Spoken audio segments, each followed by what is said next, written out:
Okay guys, so dito na kami sa Kauri and kinain na ng dagat ng drone ko. Muna tayo, namnamin ko muna yung yung pait at sakit ng mga nakaraan. I'll just wash away my problems, lalong-lalo na yung nangyari kanina dun sa drone ko. Okay guys, so as usual, wala na naman ako na footage masyado. Ganito kasi ako pag parang bigla akong na-down. Bakit nawala yung drone ko? May rason yan, di ba kung bakit. Bago mangyari ang aksidente, simulan muna natin sa umpisa. What's up mga kabads? Dexter Jen here. Kasama ko ngayon si Jeremiah, pati si Bong. Ito yung the rest of the Villa Verde peeps. Actually, wala talaga akong planong sumama. Pero sumama to eh. Ito talaga yun eh. Currently, dito kami ngayon sa Junction 1. Hintay na lang kami ng oras, 52:51 something. And yun, punta kami ng Kauri. Actually, recovery muna sana, pero wala eh, marupok tayo eh. Marupok tayo guys eh. Yun lang muna. Kita-kisa lang tayo mamaya. Magkakaroon lang tayo ng b-roll habang nagdadaan tayo dito. Papunta dun sa mismong site. So, goodbye muna.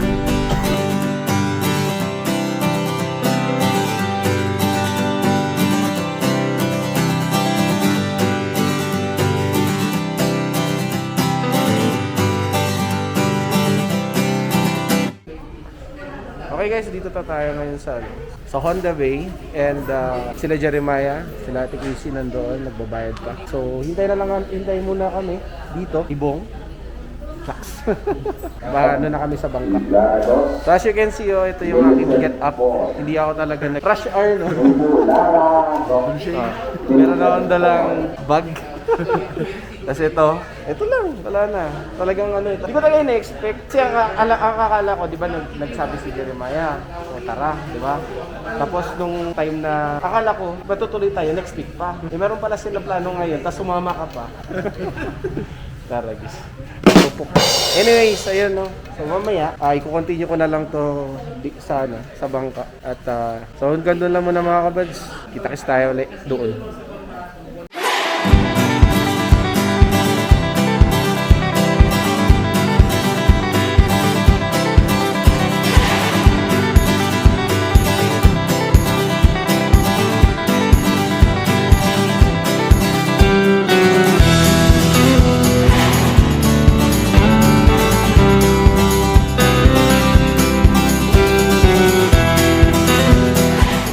So, diretso na kami sa bangka kasama tong mga batang ni.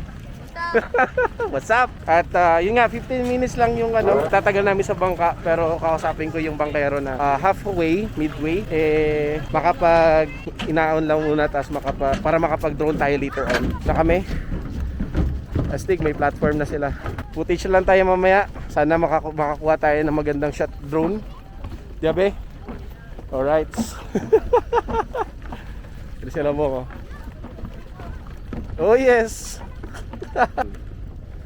Ayan.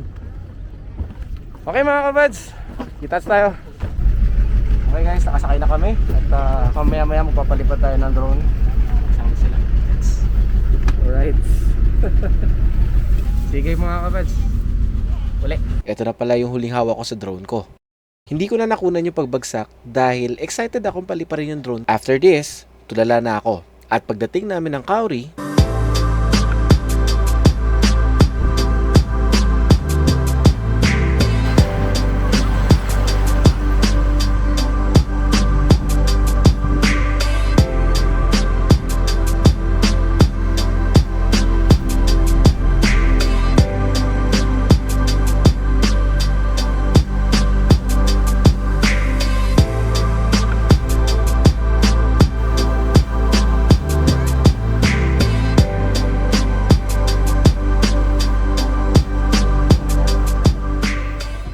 guys, so dito na kami sa Kauri. Kinain na ng dagat ng drone. Kinain na ng dagat. Pero right now, medyo kailangan ko munang kalmayin yung sarili ko. Kailangan ko munang bigyan yung sarili ko ng space sa mga nangyayari sa mundo. Paano ko babawiin yun? Nanginig agad yung kamay ko. So hindi ko na talaga siya wala na ako naisip nun, kaya yun. Siguro for now, enjoy na muna natin tong scenery na to. Ayan. siguro yung pinaka-biggest regret ko talaga is hindi ko siya makukunan ng aerial shot, no? Which is why I am here. Yun yung pinaka-intended ko talaga na gawin ngayong araw. So magsaset up muna kami dito, then i-share natin kung anong gagawin ng barkada mamaya. So ayan na nga mga kabads, no? Muna tayo. Namnamin ko muna yung yung pait at sakit ng mga nakaraan. So currently, dito naman sila. Dito na yung mga kasama ko. Ayan. Sa Ate Casey. Actually, papahinga na talaga ako. Kung meron sana akong drone ngayon, nagpapalipad din ako ngayon. Around here. Yan, around dyan. Sa taas na yan. Parang, alam mo yan, yung parang binigyan talaga ako ng sign ni Lord na hindi mo na kailangan niya, marunong ka na. Kailangan mo nang pumili ng bago. Natira na lang sa akin dito yung remote. Magagamit ko pa naman yung remote. Bibilhin ko kasi mag-upgrade lang ako. Pero yung lesson learned. Pinatawa-tawa ko lang itong mga kabads, pero nangihinayang ako. Pera din yun. During 8 months naman na marami na rin akong shots na nakuha sa kanya. Including yung sa mga beaches. Bala ko pa naman sana yung gamitin sa during the nakaka-depress. Gando lang muna, mamaya medyo babalik na rin naman tayo sa ating gawi. Gando lang muna, bye bye. Anyways, nandito tayo ngayon at maliligo muna ako because yun nga, I'll just wash away my problems, lalong lalo na yung nangyari kanina doon sa drone ko. So kasama ko ngayon si Labian, pati si Jeremiah. Hello. Ayun, nice. Habang naliligo sila, ako nagpi-film ng ining. May ako na-enjoy yung sa akin kasi puta. Sila Bong currently nandun, nagkakayak pa. Hello. Yeah, yarn. Okay, so dami na pala tao ngayon, no? Yan, nice. Okay, sakto rin. I-charge ko na lang ito mamaya para mamaya meron pang footage.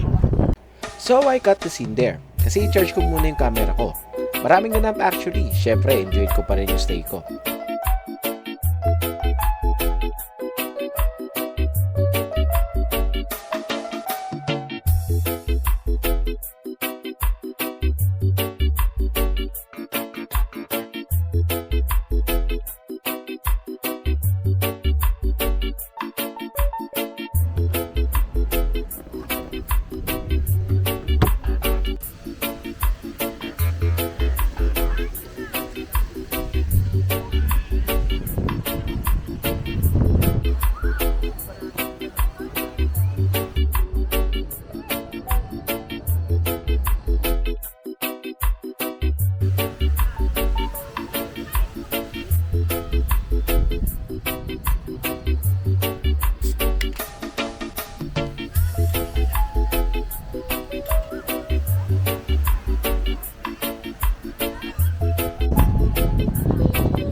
Okay guys, so as usual, wala na naman ako na footage masyado. Ganito kasi ako pag parang bigla akong na-down. Kanina dami ko na naiis na scenes, including yung drone. Pero yun nga, nung nawala yung drone, parang nawala lahat. Grabe kalungkot. So yun, I think din na rin siguro kami magtatagal dito. Possible 3 p.m. 3 p.m. alis na rin kami, makabalik na. Medyo unfortunate talaga yung nangyari kanina, pero ganun talaga. Baka siguro nagpaparamdam lang talaga yung drone na magpa-upgrade na ako. Buset! Siguro kung ginaganahan pa ako, baka nakalakad na tayo doon. Ayan, so hanggang dito na lang muna mga kabads. Kita-kits na tayo sa susunod na vlog. Sana sa susunod na vlog may makita na kayong aerial shots. Ganun lang. Goodbye and see you next time. Bye-bye. And shoutout nga pala sa mga nagpapa-shoutout nakaraan. Okay guys, so bago natin tapusin tong vlog, actually natapos ko na dapat kanina, pero naisip ko sayang naman tong oras na to, no? At yun, wait lang ha. Bong, ano na nga uli yung sinabi mo kanina? The purpose lahat will all fall into place. Bakit ako may shorts sa dala, di ko rin alam. Bakit ako may extra damit, isa lang ang mga katawan ko, pero ang damit ko 3. Oo. Tapos yung shorts na hiniram ko din kanina, kasi kanina nawala din wala din akong dalang shorts. Wala rin ako reason para magdala ng extra shorts eh. Oo. Wala rin ako reason magdala ng, ay, tatlong shorts ko. Tatlong shorts mo? Oo, pati yung suit ko kanina panligo. Ay, oo, oo. Kasi yung isa hiniram ko. Pero wala explanation bakit ko siya dinala. Oo. So, ito na pala. Bakit nga ba may bitbit? Ito Oo. pala ang rason, di ba? Yun nga eh. So, kung titingnan natin, bakit nawala yung drone ko? May rason yan ba? May rason yan, di ba kung bakit. So, ito yung rason.